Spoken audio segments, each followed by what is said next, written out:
Alright, all of us are always excited about new smartphones. हम सबको पसंद है नए फोन्स के बारे में जानना, उन्हें एक्सपीरियंस करना, उनके फीचर्स के बारे में और इन्फॉर्मेशन लेना। लेकिन आज इस वीडियो में कुछ ऐसी प्रैक्टिसेस के बारे में बात करूंगा जो अक्सर स्मार्टफोन कंपनीज करती हैं, जहां पर वो या तो आपको प्रॉपर इन्फॉर्मेशन नहीं देती, मिसलीड करती है, या फिर कुछ फैक्ट्स जो है फोन्स के बारे में छुपाती हैं ताकि वो आपको फोन्स बेच सके, चिपका सके। Let's start the video. First thing which I want to talk about is the peak brightness. देखो, हम सबको अपने फोन्स में अच्छे, वाइब्रेंट, पंची, ब्राइट डिस्प्लेस पसंद है, एंड ऑब्वियसली बिकॉज हम अब बहुत सारा कंटेंट जो है अपने फोन्स पर ही कंज्यूम करते हैं। लेकिन एक नया ट्रेंड आ गया, हर कंपनी जो है पीक ब्राइटनेस का बड़ा से बड़ा नंबर जो है क्लेम करती है। 3000 निट्स, 4500 निट्स तक एक कंपनी ने इस साल प्रमोट किया था कि फोन की पीक ब्राइटनेस जाती है। अब अगर मैं किससे ही पूछूं, आपसे ही पूछता हूं, अगर आपको कोई बोले कि पीक ब्राइटनेस 4500 निट्स है, तो आप इससे क्या समझोगे? कि अगर आप अपने फोन की जो ब्राइटनेस है, जो ये ऊपर बार आता है, इसे आप फुल पे ले जाओ तो जो ब्राइटनेस है वो 4500 निट्स हो जाएगी, राइट? रॉन्ग, ऐसा नहीं होता है। ये जो ब्राइटनेस आप ऊपर देख रहे हो, ये टिपिकल ब्राइटनेस होती है, पीक ब्राइटनेस नहीं होती। पीक ब्राइटनेस क्या होती है? अगर लेट्स से आप फोन को किसी बहुत ज्यादा ब्राइट एनवायरनमेंट में ले जाते हो और वहां पर अगर आप कोई मीडिया कंज्यूम कर रहे हो, तो फोन अपने आप कोशिश करता है उस आउटसाइड लाइट को कॉम्पनसेट करके थोड़ी सी ब्राइटनेस को और बढ़ा देने की। और अगर ऐसे में कोई आप HDR कंटेंट फोन पे प्ले कर रहे हो, तो एक पॉसिबिलिटी है कि शायद कुछ पिक्सल्स जो आपकी स्क्रीन के हैं वो 4500 निट्स या फिर जो भी पीक ब्राइटनेस का क्लेम नंबर है उसे हिट कर दे। और इसकी प्रोबेबिलिटी कितनी है, ये मुझसे अच्छा आप जानते हो। बहुत कम चांसेस हैं कि आप कभी भी पीक ब्राइटनेस पे जाके फोन को यूज कर पाओ। इनफैक्ट अगर आप किसी भी फोन का टेक्निकल स्पेसिफिकेशंस वाला पेज देखोगे, वहां पर टिपिकल और पीक ब्राइटनेस सेपरेटली मेंशन्ड होती है, लेकिन जितना भी प्रमोशनल मटेरियल आता है वहां पर कोई भी कंपनी टिपिकल ब्राइटनेस की बात नहीं करती। तो आई वुड सजेस्ट कि अगर आप नेक्स्ट फोन लेने जा रहे हो तो पीक ब्राइटनेस से ज्यादा टिपिकल ब्राइटनेस चेक करो। इसके बाद आता है फंडा IP रेटिंग का। IP रेटिंग से हम सब फेमिलियर है कि डस्ट, वाटर के अगेंस्ट आपको प्रोटेक्शन मिल रहा है। अलग अलग लेवल की जो है फोन्स में आपको IP रेटिंग्स मिलती है। जो ज्यादातर फ्लैगशिप फोन्स हैं वो IP68 रेटिंग के साथ आते हैं। दे क्लेम कि आपका जो फोन है वो कंप्लीटली वाटरप्रूफ है। बट जो आपको कंपनियां नहीं बताती वो ये है कि IP रेटिंग आपकी वारंटी के अंदर इंक्लूडेड नहीं है। तो अगर आपका फोन IP68 रेटेड भी है और उसके बाद अगर आप उसे फोन को लेकर किसी स्विमिंग पूल में चले गए या बारिश में चले गए और गलती से फोन अगर डैमेज हो गया, तो वो डैमेज वारंटी के अंदर इंक्लूड नहीं होगा।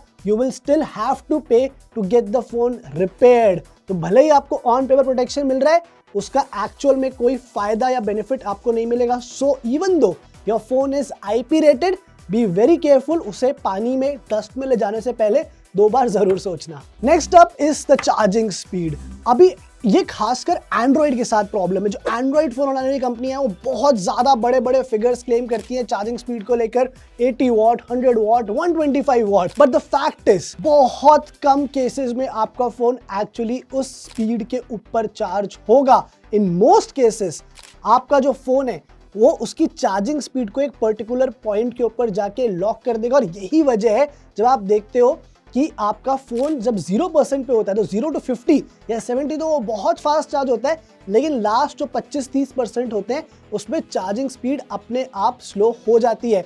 और इस स्पीड का डायरेक्ट इम्पैक्ट पड़ता है आपके फोन की बैटरी हेल्थ के ऊपर भी। और यही रीजन है कि आपको एप्पल, सैमसंग, गूगल जैसी जो कंपनीज हैं वो अभी भी 25 वॉट, 45 वॉट चार्जिंग ही देती हैं, बिकॉज कहीं ना कहीं आपकी जो फोन की बैटरी हेल्थ है उस पर इसका इम्पैक्ट पड़ रहा है। अब ये वाला जो है ये एकदम नया ट्रेंड आया है, खासकर इस साल मैं देख रहा हूं, क्योंकि पिछले 1.5-2 साल के अंदर AI जो है इतना ज्यादा बज़वर्ड बन गया है, बूम कर रहा है, हर कोई AI के बारे में बात कर रहा है। फोन कंपनीज ने क्या करा है, AI को उठा के हर जगह चिपकाना शुरू कर दिया है। और पहले भी ऐसा नहीं था कि AI का यूज फोन्स के अंदर नहीं होता था। अगर हम मान लो, बहुत आपको एक बेसिक यूज के बताता हूँ, फोन के कैमरा से फोटो खींच रहे हैं, तो कई बार फोन क्या करता है, अपने आप डिटेक्ट कर लेता है कि आप एक पेड़ पौधे की फोटो ले रहे हो, फूल की फोटो ले रहे हो, या किसी जानवर की फोटो ले रहे हो, या आप स्काई की फोटो ले रहे हो, और अकॉर्डिंगली जो आपकी प्रोसेसिंग होती है इमेज की वो हो जाती है। ये तो हमेशा से होता आ रहा है, 5 साल, 7 साल, 10 साल से होता आ रहा है। कंप्यूटेशनल फोटोग्राफी इसको हम बोलते थे। अब इन्हीं सब चीजों को कंपनीज ने AI के नाम से चेपना शुरू कर दिया है। कैमरा की ब्रांडिंग होने लग गई है AI कैमरा, माइक हो गए हैं AI माइक्स, प्रोसेसर में भी AI डालना शुरू कर दिया है और जबरदस्ती जो है आपको AI के नाम पर फोन्स बेचे जा रहे हैं। इनफैक्ट ये फोन तक लिमिटेड नहीं है, अभी एक कंपनी ने बड्स लॉन्च करे थे, उसमें एक्टिव नॉइस कैंसिलेशन है, उसको भी उन्होंने AI ANC बोल दिया है। तो अगर आप कोई फोन लेने जा रहे हो मार्केट में, भाई समझ लो ये AI कुछ नहीं है, ये बस इस बस को जो है फायदा उठाने की कोशिश कर रहे हैं और आपको एक एक्स्ट्रा जो है मार्केटिंग टर्म फेंक कर फोन चिपकाने की कोशिश कर रहे हैं। Last but not the least, performance, processors is what I want to talk about.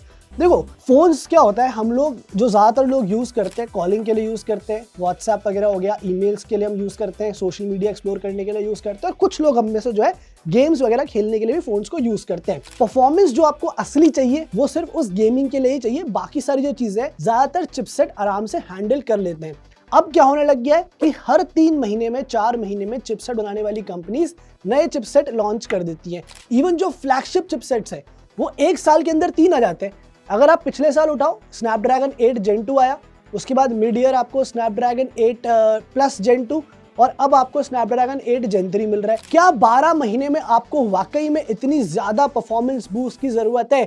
Well I don't think so, because आज भी 95% ऑफ द टास्क जो आपके फोन करना चाहता है वो आज से 1-1.5 साल पुराना चिपसेट भी आपको आराम से करके दे सकता है। फिर भी आपको नए चिपसेट के नाम पर नया हार्डवेयर बेचने की कोशिश की जाती है। ये बोला जाता है कि जो आपने 1-1.5 साल पहले फोन लिया था उससे बेटर परफॉर्मेंस आपको यहाँ मिलेगी, और रैंडम नंबर फेंक देते हैं, 25% बेटर परफॉर्मेंस, 30% बेटर परफॉर्मेंस, जबकि fact of the matter is कि मोर और लेस आपको वही परफॉर्मेंस मिलेगी। साइड बाय साइड दोनों फोन को चलाओगे, आपको पता भी नहीं चलेगा कौन से फोन के अंदर कौन सा चिपसेट है। सो ये कुछ ऐसे झूठ बोल सकते हो आप, या फिर हाफ इंफॉर्मेशन बोल सकते हो, जो कि स्मार्टफोन कंपनीज बहुत ज़्यादा यूज़ करती हैं to sell their products, and I think इनके बारे में बात होनी चाहिए। And some of these practices also need to stop, और अगर नहीं रुक रही तो एटलीस्ट आप लोगों को पता होना चाहिए। और जब आप नेक्स्ट फोन लेने जा रहे हो तो आप इन सब चीज़ों को ध्यान में रख के फ़ोन खरीदो, और अगर कोई ऐसी चीज़ है जो आपने एक्सपीरियंस करी है वो आप डेफिनेटली कमेंट्स में हमारे साथ शेयर करो।